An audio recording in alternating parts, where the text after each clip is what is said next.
I think a lot of people just don't like him because he's on the Eagles. Honestly, a lot of people just don't like the Eagles, and that's just how it is.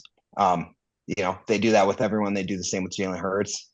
They do the same, like they're already saying the same about Saquon. I've been seeing a lot of stuff about, people already hating on Saquon. They just don't like the Eagles, so they just automatically attach it to it.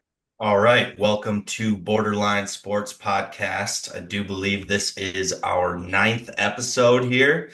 Excited to have you. We have our Super Bowl preview episode, so we're going to be getting into all of our predictions for that game, what we might see. It's a rematch of our 2022 game. And then also we had some big trades coming down with the NBA trade deadline. So those are a couple things we want to talk about. We're also going to be bringing on a very special guest who we're excited to have here. And yeah, what do you say? Let's get into it. Kick it off, dude.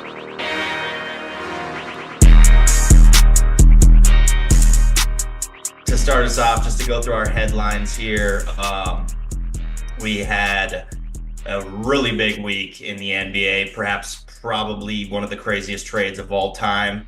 I'm sure you all have heard about it, but Luka Doncic traded to the Lakers for AD, Max Christie, and a first round pick. What are your thoughts on this trade? Yeah, dude. Where were you when Luka Doncic got traded? I think everyone's gonna remember this for a long time. Um, it's crazy. Like most of the time, you'll hear a little bit of a rumbling that a team's gonna move on from someone, but this one was completely out of the blue. Luka's arguably top three player in the NBA. You know, this is like Giannis leaving in the middle of the night. Jokic, that type of deal. And I think the impact to be a little lessened on Mavs fans should, they got some sort of haul back. But really, I mean, Max Christie and AD, I don't think is moving the needle. So I don't know.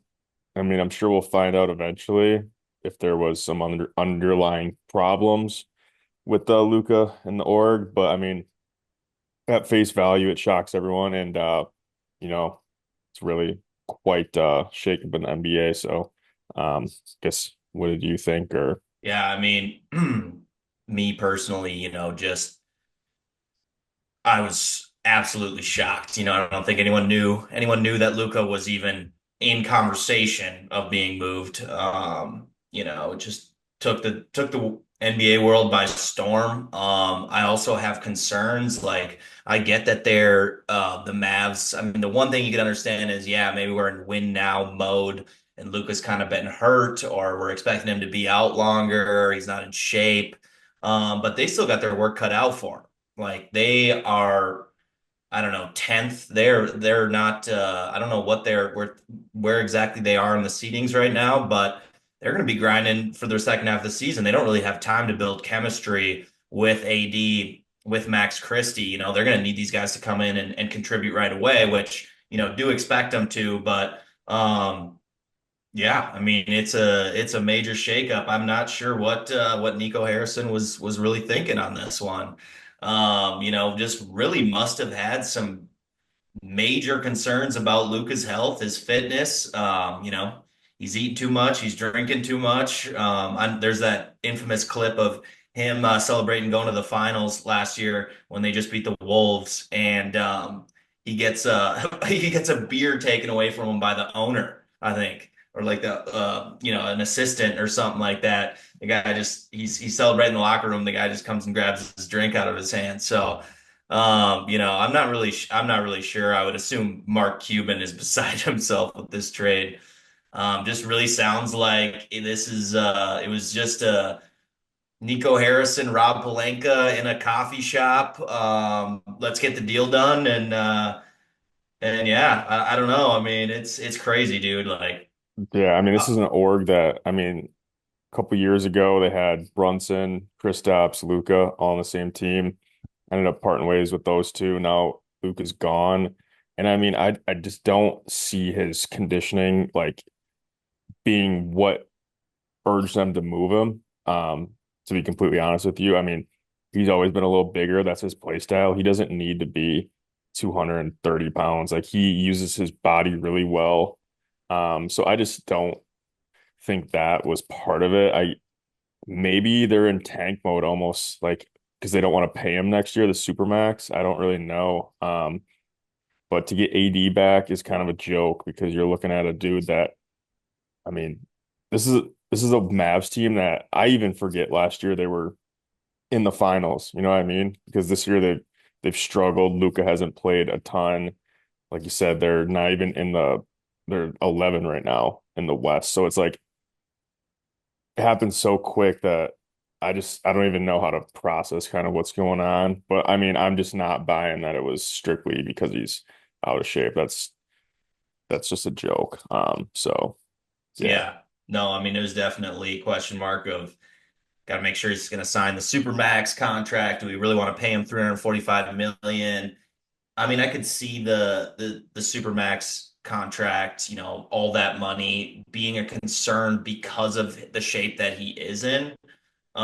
He does seem to get injured quite frequently. He's always hobbled. And maybe they just saw had some revelation that he's gonna have this crazy fall off. I But mean, dude's like 6'9", 270 allegedly. I mean, Charles Barkley's playing in the NBA at 300 pounds at like 6'6". You know what I mean? Like, I just to me, that's not, there's something else. It's not a weight thing. I think it comes down to money, and I don't know.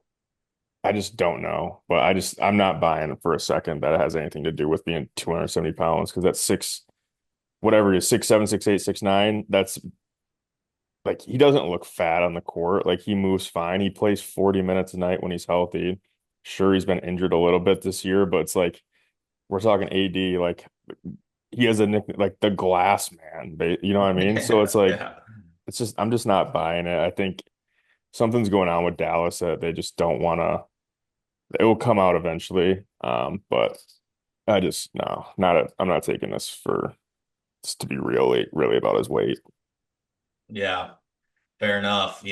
There's either Nico Harrison is the dumbest man alive, or there's something we're missing. I mean, I heard a really interesting thought from one of my crazy friends. He was talking, um, the Mavs wanted to originally move to Las Vegas like 4 years ago.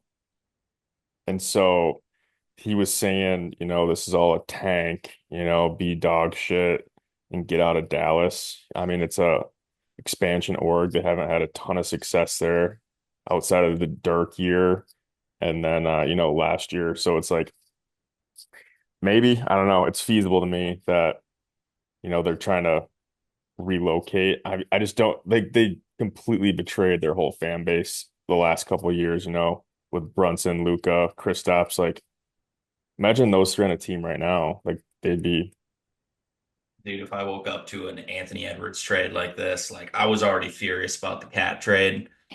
These trades are going crazy right now, man. I mean, yeah. I mean, there's I'll tell you what, looking at if Giannis was the one to do that for AD, Max Christina first round, you would never see me at a Bucks game until until they're like Giannis up. is at least a little older though. He ain't 25 anymore, but Yeah, I mean yeah, I mean, him and LeBron are the only people ever to average 27, 8, and 8, I think. Something like that. So yeah. great, absolutely crazy, man. What team do you think's better right now? The Just Lakers, bro. It's not even close. I mean, yeah. yes, they have no defense. They're really gonna have to do something. I mean, I've heard a lot of names thrown around. Mitchell Robinson, a couple other bigs. So, I mean, if they are successful in that, I mean, it's not even close.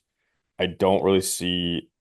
Like this season, you think Lakers as well? Oh yeah, oh yeah. Yeah, it's And I mean, looking that direction. even if LeBron retires, I'd take Luca at one player at being Luca versus having AD and Kyrie. No doubt in my mind. Like, so Yeah, no, I think you're right. Like the Mavs are in win now mode, but now you got, that doesn't like you make said, the sense, the dude. glass man. It doesn't make sense. You're just in the conference finals. Like you know, Yeah, yeah. So Make it make they're sense. I don't think there's any way to make it make sense, but it went down and shocked the world, and now we get to have Luca on the Lakers, and the Lakers are going to be great for another 15 15 years. years. Yeah. So, let's get into some of these other trades, though. There was a three-team trade as well between Sacramento, Spurs, and Bulls. Spurs get De'Aaron Fox, Jordan McLaughlin, shout out old Timber Pup.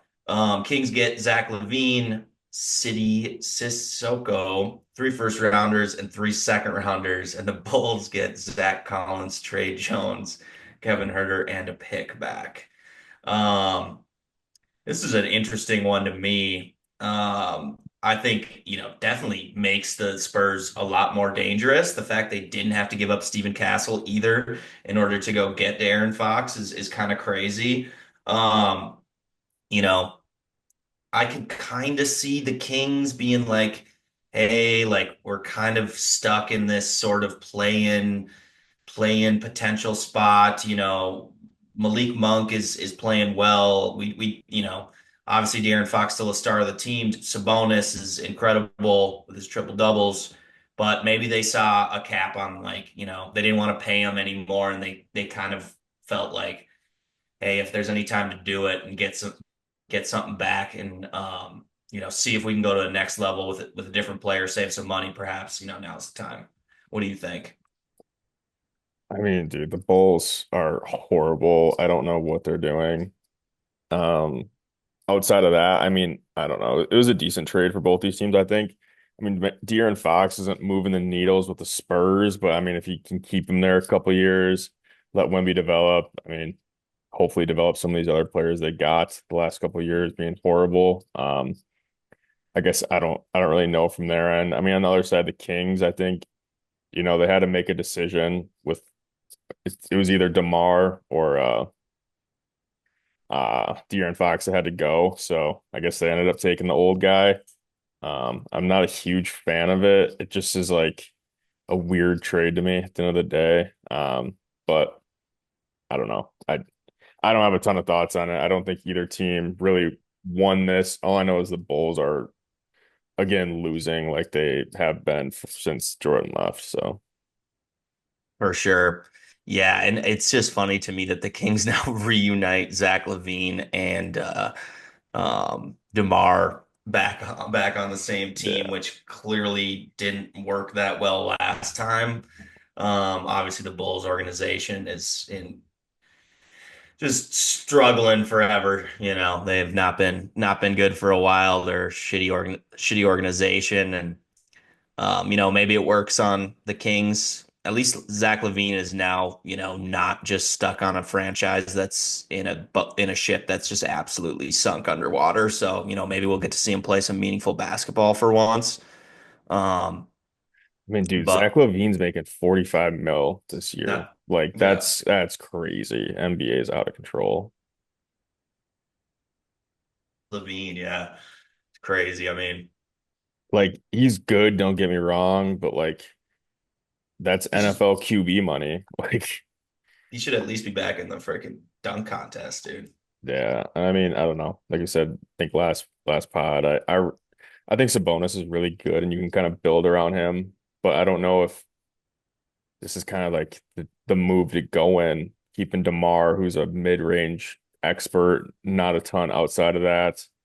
Um, and I thought De'Aaron Fox was a kind of good fit, like being the quick point guard that can kind of get in space and do stuff like that. So I don't know. Like I said, I don't think either team really necessarily won this trade. It doesn't move the needle for either of them. But who knows? We'll see. Yeah, we will see. I mean, it is funny that the Kings have now traded away um, Tyrese Halliburton and De'Aaron Fox, who are both all-star level talents in the league. I Don't can get kind of me see, started on Halliburton, bro. Hey man, he made the Eastern Conference Finals last year, bro. With that squad. Nah, Uh, y'all were yeah, he's he's terrible. yeah, we'll see how things continue to work out. But yeah, just crazy to me that, they've already they've ditched those guys now, and also split up, the duo of Malik Monk and De'Aaron Fox, which, obviously they've been best friends since they were at Kentucky together. But um, yeah, we'll see. We'll see how it works out. I'm excited. I think the De'Aaron Fox plays tonight. His debut is tonight, so I'll probably be watching that game and curious to see, how he fits with Wemby and them. And they got a bunch of guards now, which is crazy. CP3, Stephen Castle, De'Aaron Fox. Be curious to see how that all works out for them. And then the freaking Spider-Man gargantuan himself, whatever you want to call him, Wemby. But Bro, watched them play the Bucks the other night, and it's like it looks so stupid watching this 7'6" dude pull a three in transition. It's like yeah, this. It looks so dumb. Like, his blocks on Giannis were crazy though. He's a cheat code, dude. Like, absolute cheat code. Something we've never seen before. I'm just kind of waiting for him to suffer an injury that, I don't want to say it, but I don't know how you recover at that height if you suffer a serious injury. Not not hoping that happens, but just, it's crazy. Um, how about this trade last night though? I want to get your feedback, or actually, I think it was this afternoon.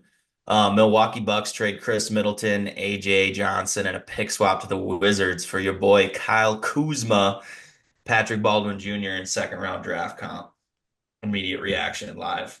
Let's dude, hear it. I just feel bad for K-Mid. I think he was pretty much contemplating retiring, and then came back and then gets shipped to Washington, dude. So I feel bad for him. I don't know. I mean, they get younger. I mean, a little bit more explosive. Hopefully Kuzma can stay healthy.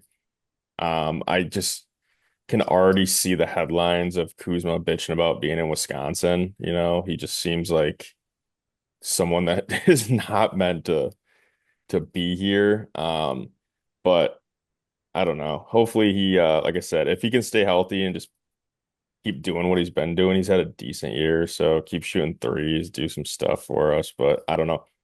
Um I I recently saw a highlight tape of Kuzma yeah, airballing three pointers. I th So but I think he's one of those guys too that he when he's seems to in play a situ better. when he's in a situation like that, like could be just give a fuck less about what's going on. You know what I mean? Like he's just, yeah, I'm on the He'll Wizards. contribute. We're on the Wizards. We won 4 games this year. Let's just chuck threes, have fun.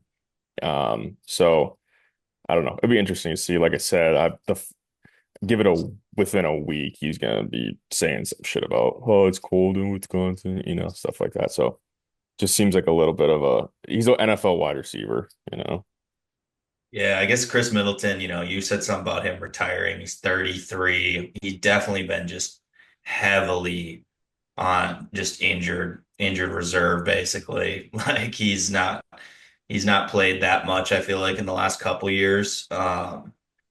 And I honestly, this move doesn't make sense to me for Washington unless Washington's about ready to flip Chris Middy like tomorrow, before the end of the deadline.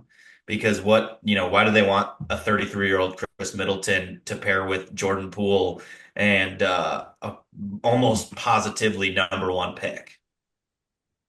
Well, I wouldn't say positively. They'll have a top three pick for sure. I don't know. The only thing is maybe work with some of the young guys. I mean, dude's been in the league forever. I don't think they're gonna expect him to play huge minutes. I mean, I think they're trying to kind of rolling the dice on AJ Johnson being better than he's played so far. But yeah, I don't know. It's just another one where it's like this NBA just doesn't surprise me, like in football, just seeing like a trade of this level would be like, holy shit, like that's crazy. But in NBA, it's like see it every year, all the time. It's like, who knows, dude? Who knows? Yeah. NBA does not, I mean, Outside the I don't Luca think trade, any, like yeah, none nothing of could these like prepare you surprise for the me. Luka trade, but Yeah. yeah, And I also saw they got rid of pretty ruthless. Valanciunas. Wizards got rid of Valanciunas like recently to the Kings too. So They got rid of City Sissoko, 2 seconds for Valanciunas. Interesting. Here's another one that I found interesting. There's just some news that came out about this today. So there's talks for Kevin Durant and Jimmy Butler trade. Um, but I think they were looking for a third team to get involved with that. I don't know that KD is on board with leaving at all. But he just came out and said that, well, because the Warriors had interest here, the Warriors wanted to try and get KD back on their team, but he came out today and said he had absolutely no interest in a return to the Warriors and having a reunion over there, which I don't see as a big surprise, especially considering just the Warriors roster right now. It's pretty bad. Um, but that has been ruled out. It sounds like Kevin Durant, like the main possibility here is a Kevin Durant for Jimmy Butler and some younger players like maybe a Jaime Jaquez or another like a first round pick in 2029 or something. Sounds like that could be on the table. Um, I don't know if I see this one going through. I think the Heat are just desperately searching for a suitor for Jimmy Butler. And I'm curious what you think about that. I know they wanted to pair KD and um, Jimmy together at one point, but it kind of seems like talks have shifted a little bit here. I don't see a world in which the Suns do that simply because what are you going to do with Devin Booker and Jimmy Butler on the court like Right. that? That's just two players that aren't meant to play together. I I don't know. I really don't see Katie moving. I think the Suns are trying to get a big in there, and that's pretty much all they're trying to do and keep their core. I mean, Jimmy, I feel like he's got to go somewhere. I don't know where. I don't know, dude. I just don't see the Suns getting rid of KD. And then on the other side, the Warriors seem like the most desperate team I've ever heard. Like, dude, it's like every player that comes up, they're interested in. Like, yeah, like I'm interested in getting them too on the Bucks, but it's like, who are you gonna logically give up? Like 80-year-old Draymond? No. Andrew Wiggins in like for like a pack of gum? No thanks. Right. Um, so dude, everything about the Warriors makes no sense to me.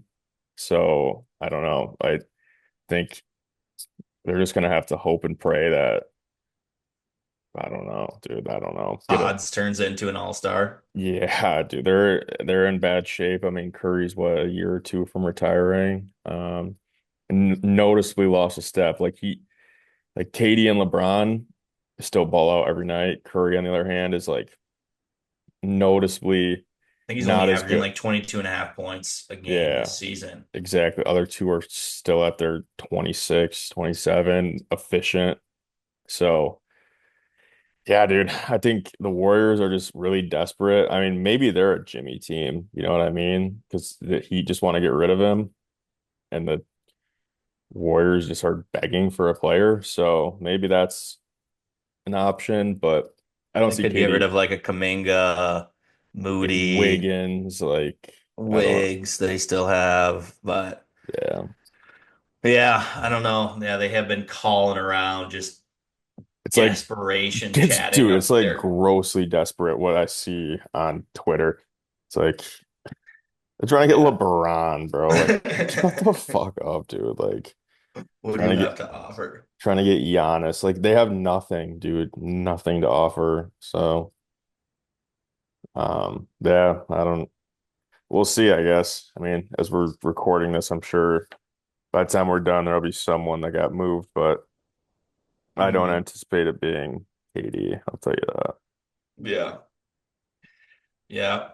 Fair enough. I just yeah, I can't imagine a world where the Suns would want to get rid of KD out of those three players that they have. I mean, Devin Booker is probably he's not getting traded, you would think. Yeah, But maybe Bradley Beal. I mean, I think they're just so far over the luxury tax. And talk about the second apron. They got to be like in like the third or fourth apron. I don't know exactly how it works, but They are paying a lot of money for a two-game above 500 basketball team right now. So, I think they're trying to figure out what is our future here.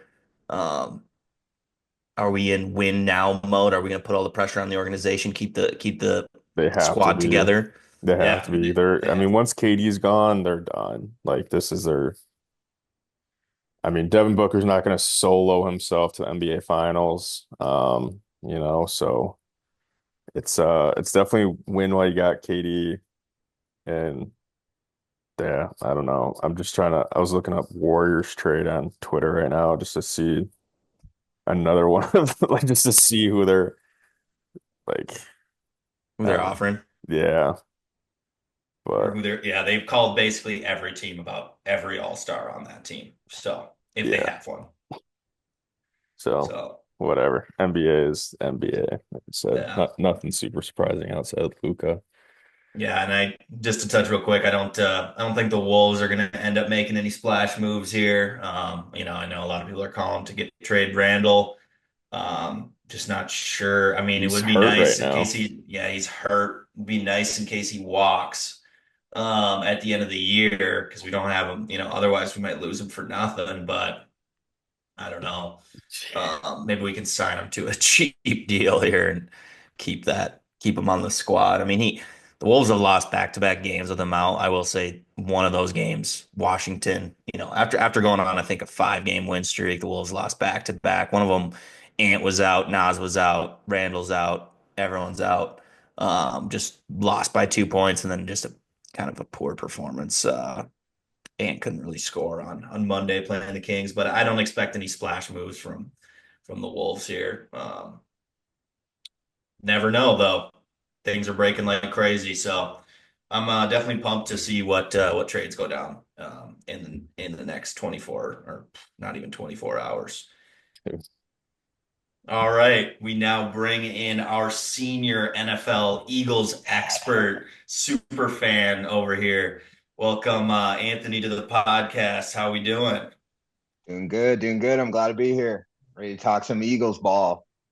Yes, sir. Well, we'll get right into it. We got the big Eagles Chiefs Super Bowl 59 showdown coming up on Sunday, and just ready to get into a little preview of what we're gonna see. So we're excited to have you. Yes, sir. Yes, sir. I'm glad to be here. Eagles are about to put belt to ass on the Chiefs. I'm going to tell you that. Oh, belt to ass. Okay, we love the confidence. Um, yeah, so I guess just, we'll get into it. What what are your predictions, I guess, for this game? What are you excited to see? Any thoughts, initial thoughts about going into Sunday here? Yeah, I'm just excited to kind of have a revenge game from about 2 years ago, honestly. I think we have a lot more weapons on the defense and offense. So I think that was kind of the big catalyst in terms of them not winning, I felt like Jalen Hurts did the best he could with the group that he had in 2022 against them, but I think this year they're coming back and ready to be in full force. I'm excited to watch my boy Quinion. I've been talking about him since they drafted him. He's, in my opinion, the steal of the draft. I think he was a top 10 minimum pick. Got him at 22, so can't complain about that. Excited to watch Saquon. He's been balling out this year. Kind of just shows that organization that doesn't have solid coaches around them or solid players around them can really control the destiny of some players. So glad to see him on a good team. I think he deserves it. I think he's one of the most like humble players. Just plays the game. That's it. So excited to watch those guys. And my boy Jalen Hurts. I know there's a lot of slander out there about him, but he gets Oh the yeah, job done. He gets the job done. for sure. One of my questions here for you, just right off the bat, is a stat that I saw. The Kansas City defense under Steve Spagnuolo hasn't allowed a running back over 100 yards rushing in the postseason underneath him. So my question for you is, what's Saquon going to do on Sunday? How many yards is he going for? Let's hear your Eh, prediction. he's going for like 160 minimum. I mean, you've seen that guy. He's explosive. Uh, he reads everyone just so quick. Um, you know, I feel like Kansas City hasn't really played a running back like Saquon with our type of O line. We have one of the best O line for the past, I don't know, who knows how long, last 10 years, honestly, top five O line. A lot of them are vets. We have a great O line coach. Shout out Coach Stoutland. He just creates absolute monsters on the line. I think that's going to be a big determining factor. Um, all of our offensive linemen are fast. They get to the positions they need to. They're locked in constantly. A lot of people thought that because we lost Jason Kelsey, we were going to be struggling.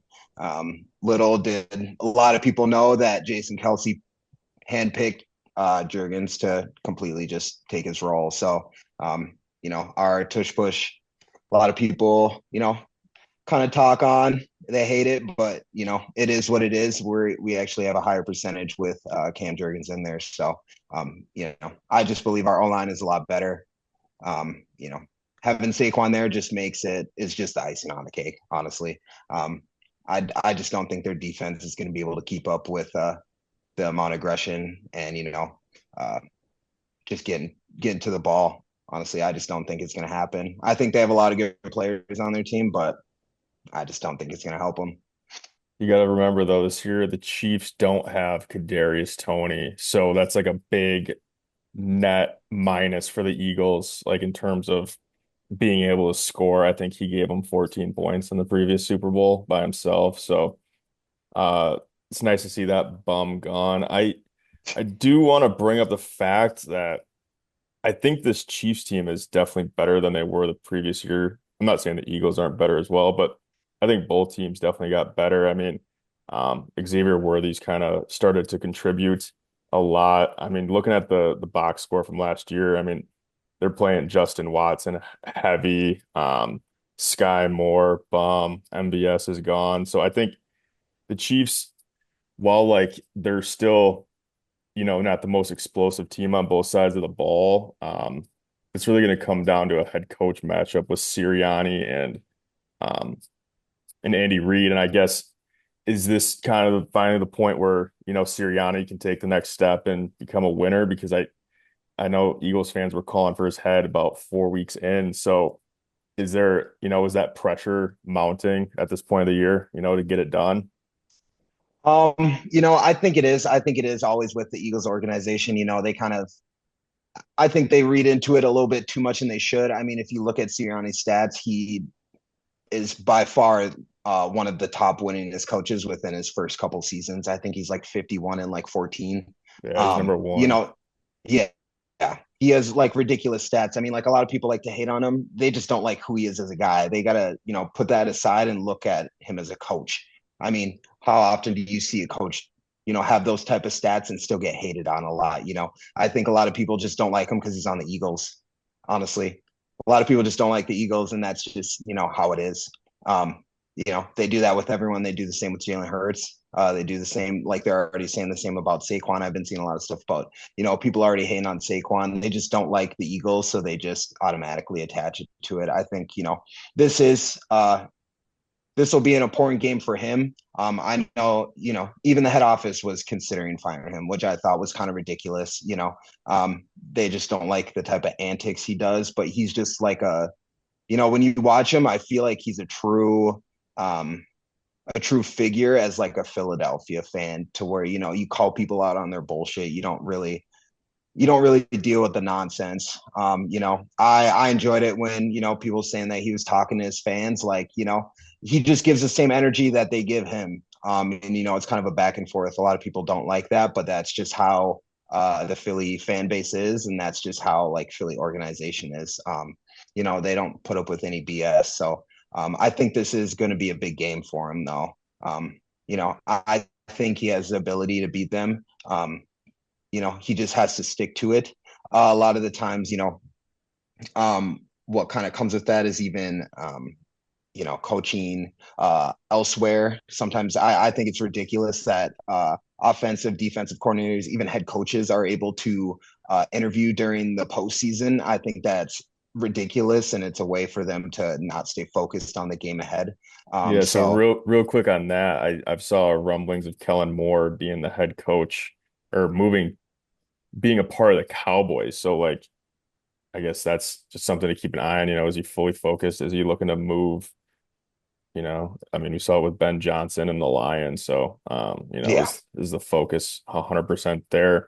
One thing I know you said, so the Chiefs and the Ravens played week one. Of course, week one's hard to remember, but they held Derrick Henry to 13 carries, 46 yards. So I think the Chiefs' run defense isn't getting is enough credit. I mean, in terms of like runs, pure run stoppers, Chris Jones probably second or third in the league after Vita Vea, and they have a really good linebacking core. Has their offensive unit in the passing game done enough recently or shown any life? Really, I mean, AJ Brown had a decent week last week, but going back last 6 or 7 regular season games, it's kind of been a struggle throwing the ball, especially downfield. So, if they get in those 3rd and 10, 3rd and 12s, I guess for me personally, I think it's going to be really tough for the Eagles to kind of, they're going to have to stay ahead of the sticks, is what I'm saying. And do you think there's any more continuity going on there, or do you think they got over the hump by reading the book on the sidelines? I think that was first week stats. You can always I don't really put, the first week, impression in terms of holding Derrick Henry to that. Just because, it is the first week. That is his first year with them. It's kind of getting a little bit comfortable with the system, everything like that. Obviously, it's a running back, so you just got to hit the holes and stuff like that. But in terms of like just working together and everything like that, I think it does play a part in it. I won't, disagree with Kansas City's run defense. I think they're good. I think they, at least fly to the ball. But in terms of our type of offensive line and kind of the, I don't know, in terms of the degree of them like working together, like flowing more fluidly, you know, I think it's going to be, I think it's going to be a night and day difference from playing an AFC team. Like respectfully, like I just, I don't put, that type of thing into this situation. I think this is just a completely different team that the Chiefs just haven't really faced. Um, yeah. I can see that. I mean, I do think that this is the hardest team they've faced in the playoffs, the most complete team in the Eagles, um, that the Chiefs have faced, is what I'm saying. Um, one big thing that is, I think, going to be an important factor in this is the Chiefs' interior O-line definitely has their work cut out for them against Jalen Carter and company.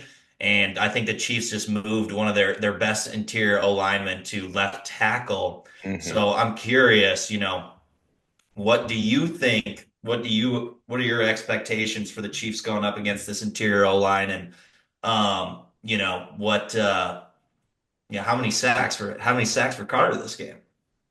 Oh man. Oh, let's Because see here. the I Chiefs are mean, going to have to get the ball out faster. So I'm expecting more, quick plays from Patrick Mahomes. He's probably going to use his legs more in this game, I would assume, especially if that O line is kind of caving or coming in. They're coming in from the inside. Pause. But but yeah, yeah. Honestly, I think the biggest threat. I mean, Jalen Carter is gonna, do Jalen Carter things. You can watch a lot of the other, ex players. Just they're impressed. They praise him all the time. He is an absolute unit. You can clearly tell. A lot of people hate on him because they're like, he doesn't have the type of stats. But if you don't watch the game, you don't realize he's getting double, triple team. Like there's a reason they don't do that for fun.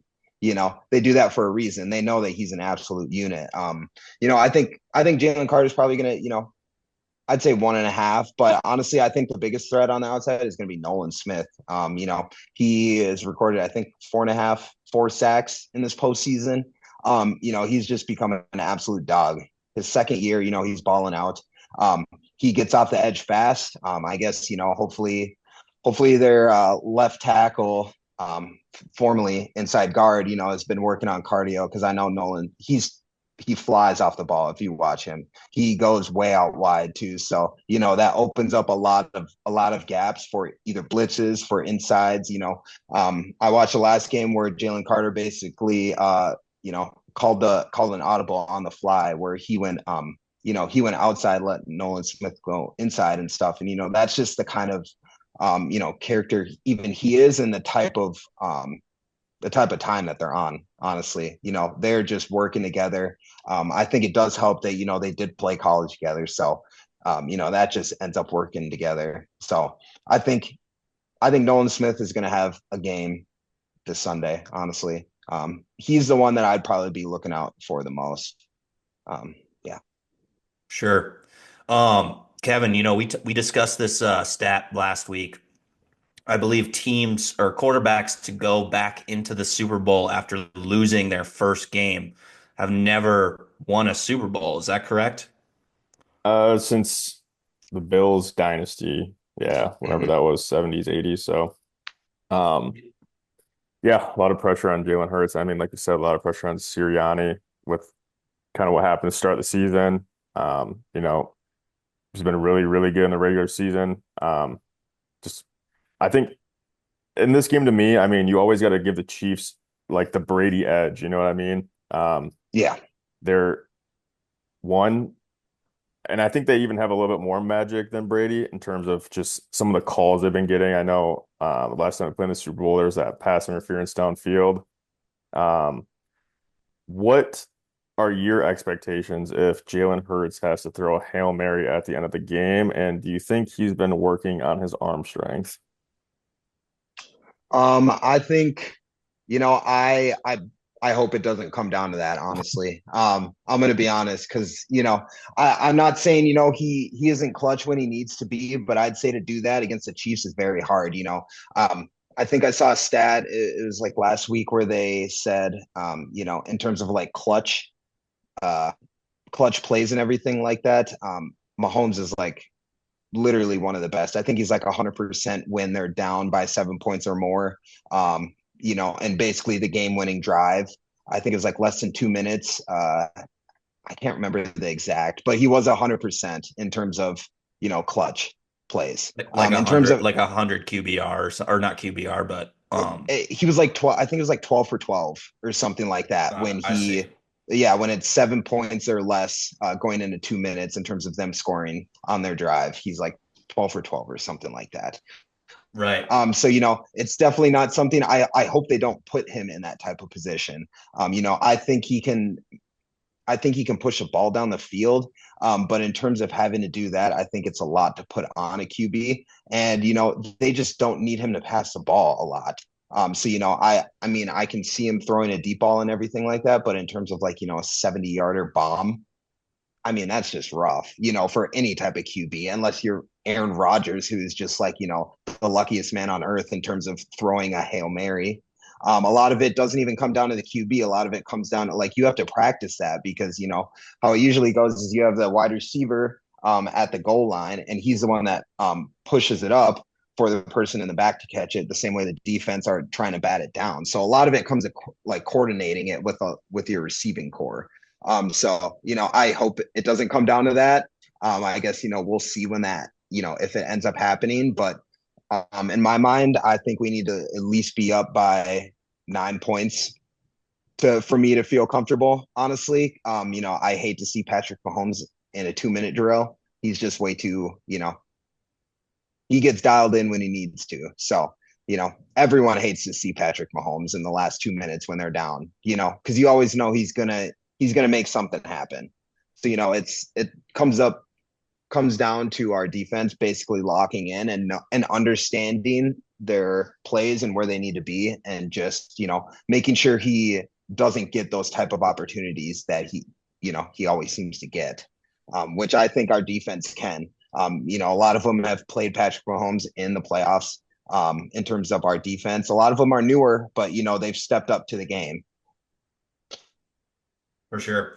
I think it's safe to say that we're all hoping that if it does come down to a Hail Mary, Jalen Hurts can throw the ball more than 40 yards down the field on that Oh final yeah. drive. No, he threw a 45 yarder to AJ Brown, fourth and 3, I think, against the Commanders. Oh, I on the know. sideline. We're talking Absolutely about done. we're talking about the last Super Bowl, that last play of the game where his foot slipped. I think his foot slipped, they said, and he lobbed one up. It was supposed to go. It was supposed to be like I think it was like a 60-yard throw, and he only made the ball only went like 37, 40 yards. So I don't know if he Yeah, made it I to the mean, 20, it but happens. I mean, it is what it is, you know. you don't Like, want to be in that position regardless. So no, I just don't pray think that they any don't get QB there. wants to be. That's so much pressure to put on a QB in general. Like the fact that Patrick Mahomes even has to be in that position is kind of ridiculous, you know. He's in that position constantly. He's always playing For sure. last. I feel like when you watch a Chiefs game, they're rarely blowing people out and they're always close games. So I think he's just honestly gotten used to having to be clutch. He is clutch in general, but they put him in positions to where he really has no choice. You don't want to put your QB in that type of situation like that. Very fair, very fair. Yeah. I think we're all very curious. It seems like on paper, I would give the nod to the Eagles, at a lot of different positions. However, just the juju, the devil magic from the Chiefs, that is going to be the biggest that's going to be the biggest X factor is, are they going to continue to get lucky? Is Mahomes going to be able to scramble? Is he going to be able to extend plays? Is he going to get those calls that he's been getting that everyone's been screaming their heads off for, So you really, in my opinion, and I'm sure you feel this way as well, you're not going to feel comfortable in the fourth quarter unless you have a 10-point lead, at least 10 plus, because otherwise it could just be the same old, and then we're at the odds of a potential where we're at the mercy of potential three-peat, which nobody wants. So Yeah, do you guys want to give your best guess on score? Pick a score. I'm okay. going 31-27 Chiefs. I think that's pretty comparable to some of their scores the last couple of weeks. I think 2 years ago it was 38-35. And I think the Chiefs are going to get it done on the final drive, score a touchdown to win it. So that's just what I see. So, Okay. Can you hear me? yep. Okay. Yep. Yeah. I think it'll be like 27-34. Eagles. I'm gonna back them. I I can't I can't not. I think our defense is gonna lock in. I think Jalen Hurts is gonna put a lot of the haters to rest. That he can come out and do what he needs to do. He doesn't need to put up crazy stats. He just needs to win. I think that's the biggest and most important stat that a lot of people forget to look at. You know, is just winning the games. You can have all the yards in the world, you can have all the touchdowns in the world, but there's what 30 30 QBs in Cancun right now, and there's only two QBs left. One of them's Jalen. So, you know, gotta give the man respect. I think it'll be a good game. I'm excited. So yeah. For sure. My prediction here, I'm gonna go 34-31 in favor of the Chiefs here. Mm, Um, mm, mm. I think Patrick Mahomes is going to. I think it's going to come down to Patrick Mahomes probably potentially kneeling the ball down at the end of the game.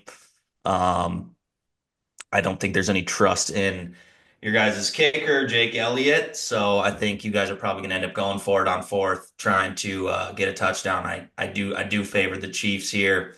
I don't know what it is. It's just impossible for me to bet against them. I think betting against them at this point is stupid. I think it's gonna be a super close game. I think it's gonna be more high scoring, than we might think. Super Bowls tend to go that route. I'm trying to think what the score was last time. Was it 30, 35-30? 38, 35. 38-35. So another 3-point game. I think it's gonna be a close game. Um, but yeah, I'm not gonna bet against the Chiefs here. I definitely respect, definitely if I were in your situation as an Eagles fan, I would easily go Eagles. You have to. But that's my prediction. Yeah, I think Saquon is going to be a menace again. I don't think he's not going to show up in this game. I would assume he probably has at least two touchdowns in this game. I don't think he's going to go for 200 yards, but I could see easy over 125, maybe 140 rushing, something like that. I just am nervous about Mahomes and what we've been seeing. So, any response to that? We're both going against the Eagles. What are you going to tell the haters? I mean, it's been like that for the past, 3 years.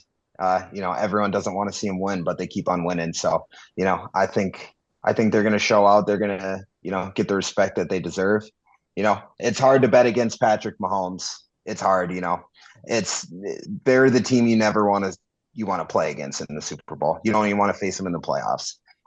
They always seem to win when they need to, regardless of, the refs being involved or not. That's neither here nor there. A lot of times people like to blame the refs, but they forget to mention that, when you play the Chiefs, you can't give them any you basically have to shove the ball down their throat. You don't want to give them any type of chance to have the ability for some call, I guess even example, Josh Allen, Patrick Mahomes, the tush push that people said, he got the first down on. A lot of times you have to get more than that 6 inches. You need to put the ball at least a yard and a half past the first down just to ensure that there's no possible way that they're going to get it. So they just have to execute and just make sure that, they come ready and come prepared. Yeah, I think it'll be a good game, but I'm still going to side with the Eagles. We'll see on Sunday. We will. We will see on Sunday. It all comes down to this. How are you going to feel?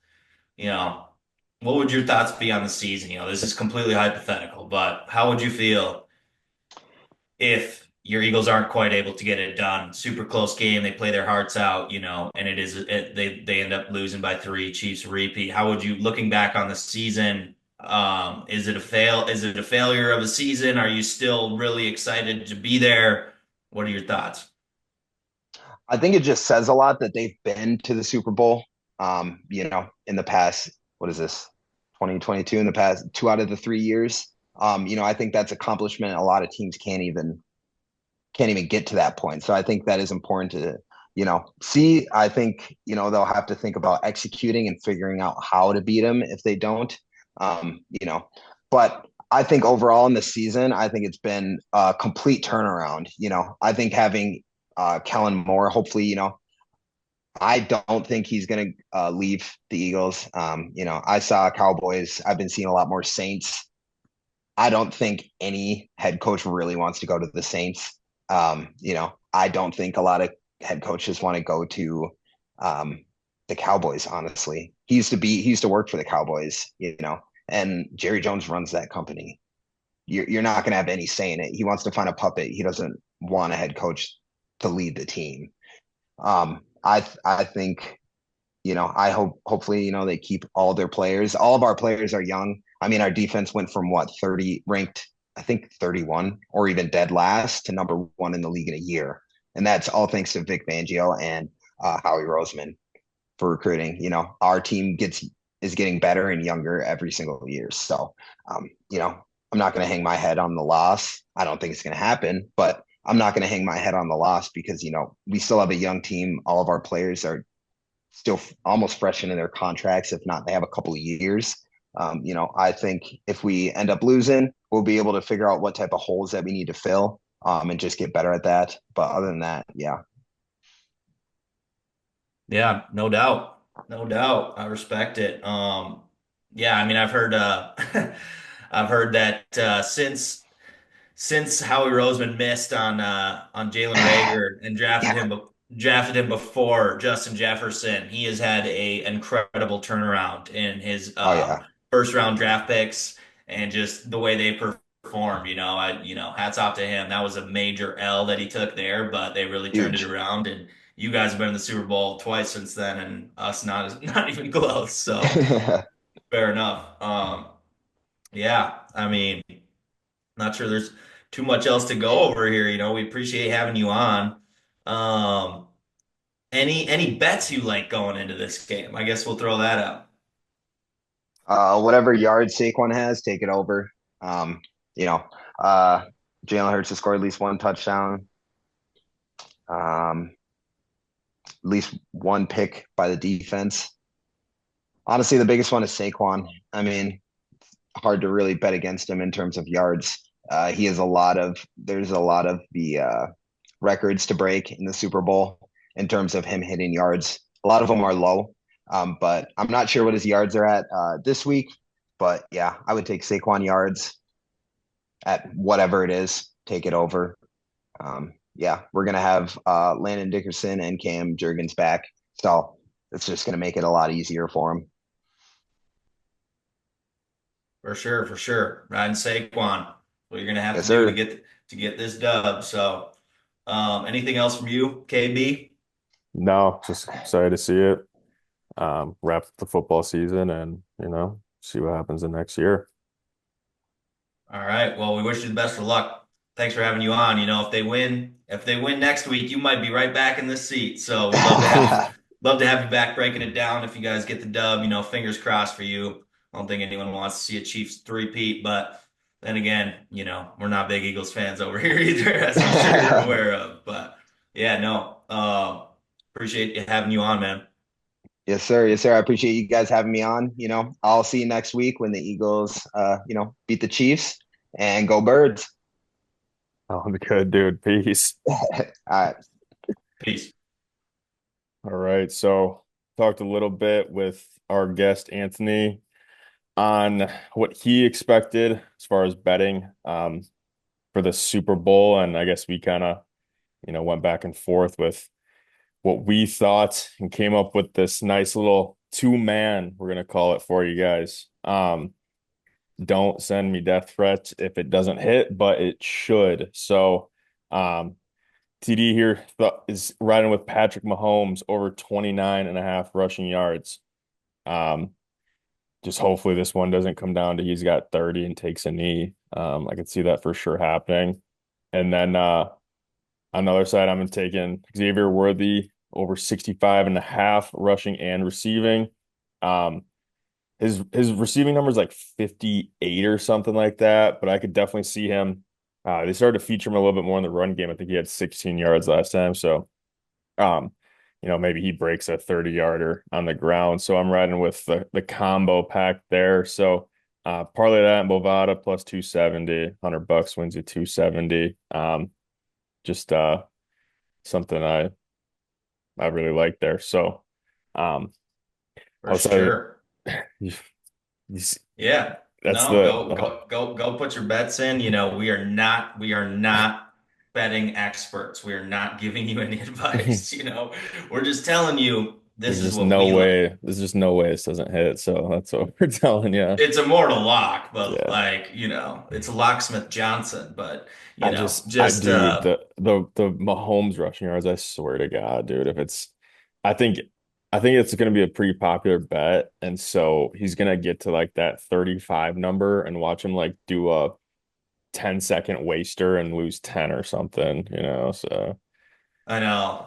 Even in my prediction, I said I could envision this being ending the game ending on a fourth down, or a turnover and on downs by the Eagles, and then Mahomes potentially kneeling the ball a couple times. So yeah, fingers crossed that he just is at like that 37 rush yard number before then, just so we have no concern over that one. But I do like the bet though. I think just the way he's been playing, especially with that Chiefs interior, or excuse me, the Eagles interior D line. Jalen Carter going to be getting after the quarterback. He's going to be escaping the pocket for sure, and just hope he doesn't take many sacks. But I like the bet. yeah. Lastly, just we're kind of thinking, about some of our favorite Super Bowls from the past. Um, I guess I could start here. I'll start with my third favorite in recent memory, and this is going to be Super Bowl XL. I don't know if you remember this one. This was Seahawks 10, Steelers 21, and I include this one because it was the first Super Bowl I really remember watching as a kid. Um, and this was like the Sean Alexander days. And it was a scrappy game, not much happened, but this one I'll never be able to forget it just because I remember I was cheering for the Seahawks as like I don't even know, 8-year-old, 10-year-old, just hoping Sean Alexander would win, playing with him on like NFL Street, you know. So um that one always brings back some memories. So I guess what do you Super got? Bowl Super Bowl 40, I think that is XL, where I'm not the most competent in Roman numerals, but I do believe that was Super Bowl 40. I don't remember that game. That was a little bit. I don't know if I watched that one that intently, but I had like a box TV in my room watching that shit. that's awesome. That's awesome. Yeah, I'll go with my third favorite here. We can just go back and forth. I'm gonna go with no idea which this one is. Super Bowl XLV 2.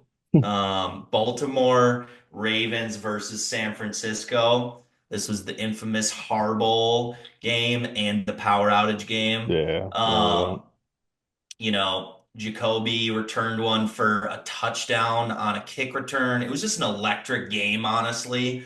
Like super back and forth. I think I can't remember if it was a touchdown at the end, but I just remember I have this clear vision in my head of Colin Kaepernick throwing a ball and it just barely misses the outstretched hands of Michael Crabtree. And I think that was like to put them up, or I can't remember when exactly that was in the game. It wasn't the last play of the game, but I remember it was really important. They didn't get it. Might even have been the 2-point conversion there. But no, super sick game, honestly. I just remembered having a great time watching this. Shout out Joe Flacco being a Super Bowl winning quarterback. But I'd say that one was one of my favorites. Honestly, just like the run that Kaepernick went on there too, regardless of, not getting political or what, outside of all that stuff combined. I mean, when he took over for Alex Smith and led him on a Super Bowl run, that was one of my favorite things. And I was definitely I was cheering for the 49ers in this game. Pretty bummed they didn't win, but I remember that one being electric. Yeah, remember the power outage from that? That was crazy. Right. Guess my second favorite is going to be Super Bowl XLI. So just the next year. This was Colts 29, Bears 17. And this one, um, I mean, same thing. I mean, the year before was the first one I remember. This is obviously the second one. And I remember I was playing RuneScape, dude. And then I missed the opening kickoff where Devin Hester returned it. So it was just an electric start. Walked upstairs to see that. And I mean, Peyton Manning ended up winning his first Super Bowl there. Um, this was when the Bears had Rex Grossman, so it was just a gross game on their part. Total domination by the Colts. It was 430 yards at 265. So, um, just kind of, I don't know. More these games they're just meaningful. I guess kind of got me into football and remember kind of starting out there and yeah, the Devin Hester legacy kick return was dope. So For sure, for sure. Yeah, no, it sounds like you're liking the nostalgia picks here. oh yeah.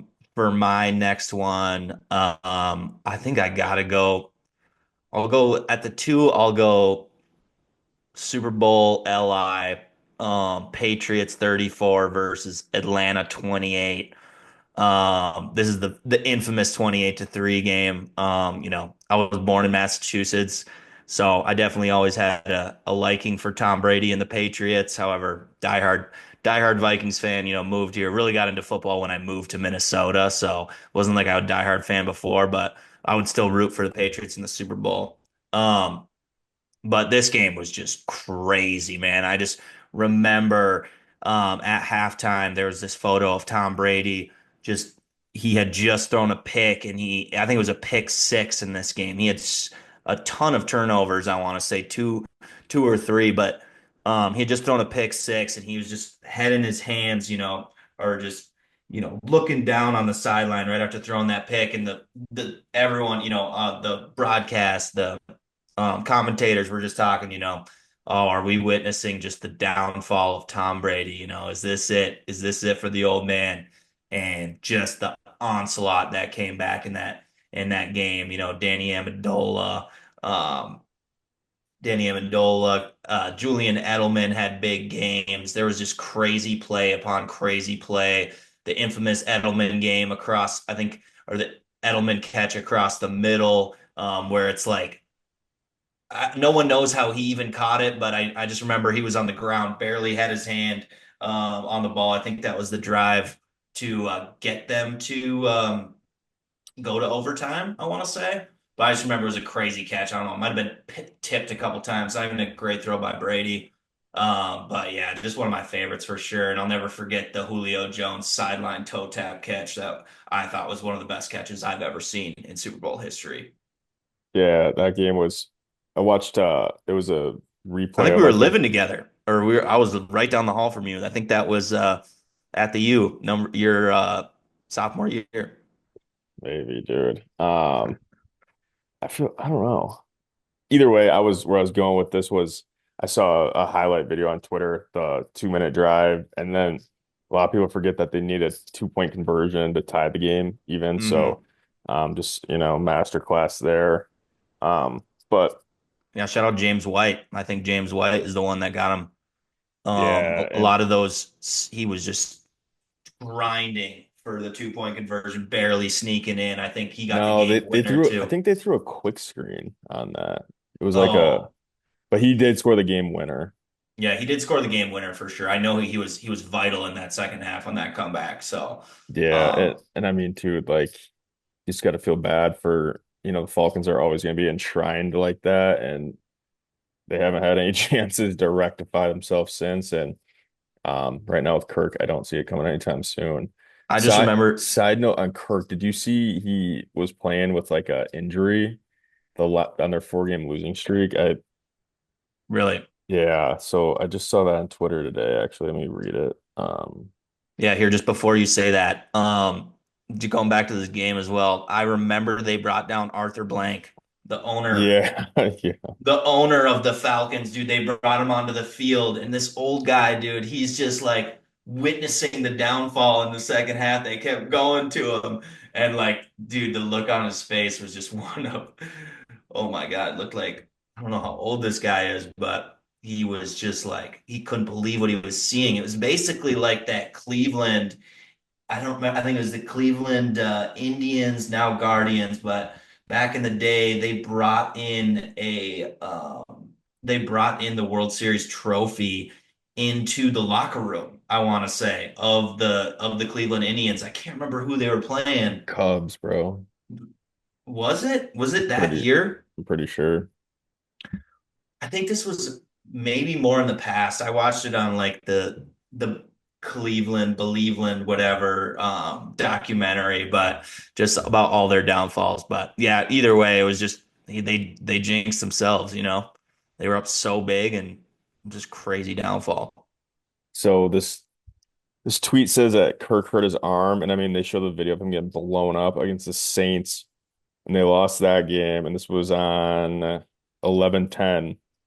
Following week got destroyed by Denver, 38-6. Then they lost to the Chargers and they lost to the Vikings. So that's what they said was, kind of what happened with them. Anyways, that's just a sidebar. Back to we'll go number one pick That is here. interesting though. I mean, Yeah, I mean, who you said knows? it It's classic, like after the season comes out, is it right after they're already rolling with Penix now.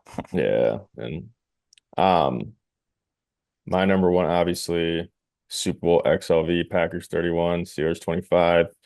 Really the only time we got to see Aaron Rodgers in the Super Bowl. Put on a master class, 3 touchdowns, absolutely backpacked this wild card team to the Super Bowl. And it was a great game, 31-25, Big Ben. Kind of really the last time the Steelers feels like the Steelers were like relevant. Um, they had kind of a super team going on versus the Packers at the time. I mean, Craig Right. Jennings, old Donald Driver, handing the ball off to James Starks. Yup, James Starks for sure. I remember that name. Lost Um, lost Charles Woodson to injury in that game. Won it for that guy. And then obviously Nick Collins had a huge pick. So just obviously for clear reasons, my favorite Super Bowl ever. yeah, no doubt. No, I remember watching this one. definitely vividly. I don't remember as much about the specifics of the game. I know it wasn't that close of a game. Packers won pretty convincingly. I don't think it was a one score game at the end, It was, but yeah, but it was like garbage time that the Steelers kind of got close, if I remember correct. yeah, because my grandma, huge fan. Shout out Gigi. She was a Packers fan, so she was wearing her Packers sweatshirt. Probably had the cheese head in her bag somewhere. She was definitely pumped on that. But yeah, for my final, I think this was my favorite Super Bowl. It's got to be the Patriots 28 Super Bowl XLIX. I don't know, can't remember which one that was. Probably in the 50s. Patriots 28 versus Seattle 24. This was I just remember like so many plays. This is when the Patriots like another game where Tom Brady doesn't come out playing well. He threw a couple picks. I think he ended up with like four touchdowns, almost 400 passing yards, and two interceptions. But he threw some costly interceptions to the Legion of Boom. I even remember one guy, I can't remember what his name is on the Legion of Boom, but he picked off Brady and then he like went down on a sideline, but like landed super awkwardly in his arm. And the replay was like he got his whole elbow dislocated or his wrist broken. It was an ugly scene. But no, dude, this was one of my favorite games to watch because everyone was like, this was already when they're talking about, is the Brady Belichick dynasty, is it over? This was before the Falcons game. I want to say this was the 2014 Super Bowl. Um, but I just remember they were running these like little, I don't remember if they might have been like curl routes to Amendola and to Edelman on the left side. They were like little out routes where they would like kind of like I don't remember the out routes, curl routes, whatever. I just vividly remember like some of these plays in my head. And then the crazy drive at the end of the game with where the Patriots were winning, I think they were up by four. They obviously were up by four, but the Seattle Seahawks are driving down the field. Jermaine Kearse caught one like with his legs at like the 4 yard line, and they had Marshawn Lynch still. This is when the Seattle was in top form.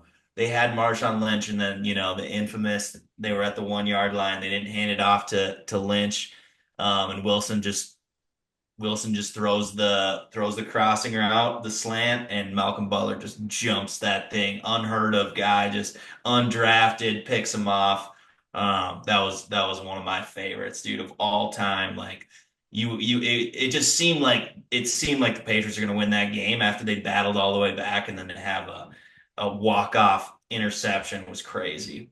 Yeah, instant classic. I mean, most of the Patriots Super Bowls were, I mean, they've been to so many that, but I remember a lot more about those games than say like the Panthers, Broncos, or like Right. even the Seahawks, Broncos. Just those games are kind of just, the ugly stepsister or whatever you want to call them to most of the Right. Patriots ones. So, Yeah, and even in the last few years, like I didn't pick any from the last few years. Like dude, I obviously the like Chiefs. barely even remember kind of what happened. Well, I because it's remember just the the Chiefs versus someone in every game, you The know? Chiefs Eagles one I remember vividly, but like Same. outside of that one, it's kind of been like I don't know.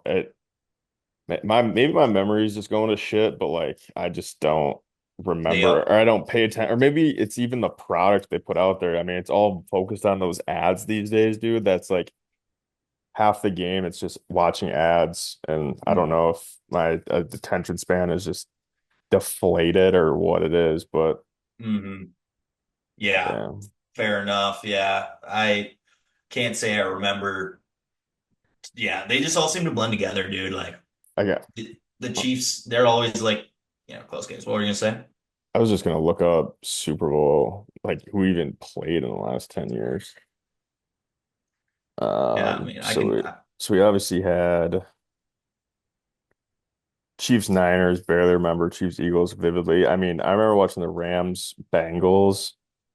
I remember watching Chiefs and Brady on the Bucks. Yep. I don't remember New England 13, Rams 3 at all.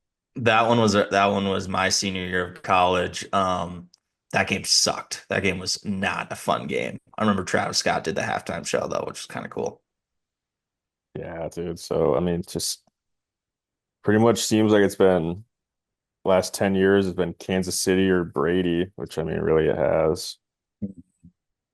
Yeah, one of the more forgettable ones definitely is, or some of the more forgettable ones are that New England over the Rams with Goff, and then even when Denver beat the Panthers, like I don't Yeah. remember that was not a great game at all. Like Cam didn't look like himself.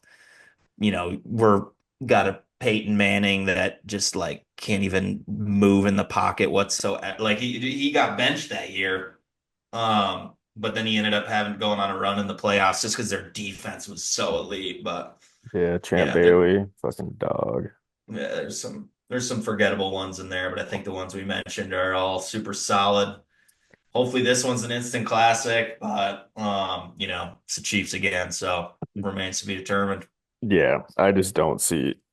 I on paper, I maybe you could say the Eagles are the more complete team, but when it comes to coaching and what's going to happen in this game, I just don't see it, dude. I don't see it.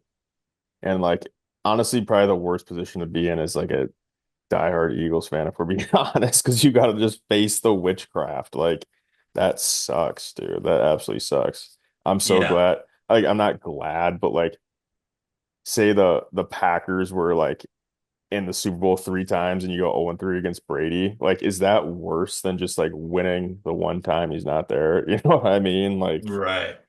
dude, I don't I honestly think The I don't juju know. is just not on your side at all. And you literally like, oh my God, dude, like the fourth quarter as an Eagles fan, if I was watching, like I would literally be just shitting bricks, dude. My heart rate would spike at like 160 probably. Honestly, I Bro, wonder I'd be what so nervous. the average football fan would say. Would you rather go to Super Bowl once in 10 years and win it or go three times and lose all three? You know what I mean? Like, Oh, it's gotta be. I mean, it's gotta be winning a Super Bowl, dude. Like yeah, it's gotta be, but it's just the so, Eagles have won one. Oh, they did beat the Nick Foles freaking yeah, that was a crazy game. And that was their Nick. first Super Bowl win ever, which is kind of hard to believe considering like Yeah. they've been good recently and then like growing up with like McNabb and T.O. and like I feel like they were pretty good back then. They just never made it over the hump. Yeah. The main thing I'm just nervous about, like history's never been on their side either. Jalen Hurts going back against the same team or losing his first Super Bowl. Um, the odds are stacked against him that it's never been done, you Yeah, know? and Um, dude, I truly think that like you can say what you want about Saquon. I think the Chiefs defense is gonna make Jalen Hurts beat him, and I don't know if he's got enough to do it. I don't know. I think their defense is better than when they played 2 years ago in the Super Bowl. In the Eagles offense, they added Saquon, but I mean Devontae was still there, AJ Brown was still there. Like those players are like the same exact passing core. So I don't know. We'll see. I just like I said, I it's gonna come down to Jalen Hurts throwing the football, and that's not something I would be super excited about. it's definitely going to play a big factor if Saquon's not ripping off 60-yard touchdown runs on the first play of the game. So, it'll And I be think too, interesting. dude, I think with how young they are in the secondary, there's gonna be some stuff drawn up that's just gonna expose. Like, don't get me wrong, Gene and Quinion have played really well, but like they're facing offensive mastermind now, you know. So it's I think they're gonna get a little exposed. Maybe the pressure might get to them too. I think that's just something. I mean, everyone knows the people that have been there, more experienced, they take them over the rookie, the dude that's never been in that situation. So we'll see. But We'll see. those are my final thoughts on it. Is I think Sure. the young the young DBs, and I don't think it's going to be Saquon running for 150 yards. I don't think it. I know. Yeah, it's a big step up from their game against the Commanders in the NFC Championship. Yeah, It's yeah. quite a different And I mean, task here. even the Rams just like in the snow, like an LA team in the snow, and then the Packers just looking horrible. Like, so Yeah, I think they had a lot, there's a lot of young players on that Eagles team as well, on the defense specifically. Like, how are they gonna react, Because I think in their last Super Bowl, they still had quite a few players, not the entire team, but they still had quite a few players from that Super Bowl win with Nick Foles, that mhm. were on the squad. Not offensively, but I think on the defensive side, just even Jason Kelsey. Um, on No, offense, whoever else was out it's there, but it was definitely like Fletcher Cox, those yeah, guys. yeah.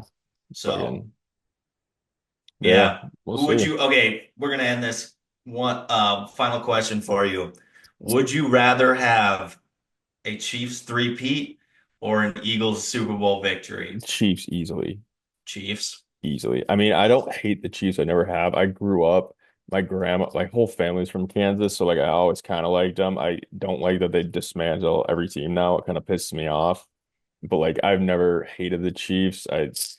I grew up loving Priest Holmes was my favorite running back ever. So like had a Priest Holmes jersey, dog, loved him. Watched Tom Lee highlights my whole when I played football Bali, yeah. because I loved how he just would fuck. Dwayne Bowe. Yeah, dude. And like so I like the Chiefs. It gets to a point where it's like, okay, now I'm annoyed that it's non-competitive, but like at the same time, I hate the Eagle. I just any NFC team I don't want to see win it. You know what I mean? Like it Right. doesn't really matter who. I know. I'm kind of in a similar boat there. The one thing that bothers me is me being from Massachusetts, being New England fan, Tom Brady, the Patriots, they were never able to three-peat. And if the Chiefs are the first team to do it, that's going to kind of piss me off a little bit. However, I wonder if we would see a bigger fall off than there, or like them kind of turning a new leaf in the organization, moving towards Patrick Mahomes' second half of his career, kind of, even though I don't even know if he's quite there yet. Depends on how long he plays for. But um, yeah, I can't root for the Eagles. It's honestly going to be kind of a thing for me. Like, what am I feeling in the moment? Because sometimes in these Super Bowl games, dude, like, I'll just find myself liking one team more when I don't really have a dog in the game, or I'm Yeah. just like, I start to realize, who do I really want to win the Super Bowl? And it just kind of comes naturally. But, I'd probably agree with you that I don't want the Eagles to win this game. However, for Anthony, I'd be happy for him for sure. And some other, I got another Eagles buddy out there, but yeah, should be a sweet game. So I'm definitely pumped for it. Now it's starting to feel a little more real, a little more excitement here. So, um, but yeah, I'd say that pretty much wraps it up. Yeah, no, super excited for the game on Sunday, and we'll be crowning a Super Bowl champion of Super Bowl 59 Yes, sir. on Sunday. So. We appreciate all y'all for listening. Thanks for tuning in and like, comment, subscribe. Let us know, in the comments if there's anything else you'd like to see. But yeah, I guess next week we'll discuss the Super Bowl, but no more games to look forward to after that. So we're excited to bring you some new stuff as well. Yes, sir. All right. Peace, everyone. Peace.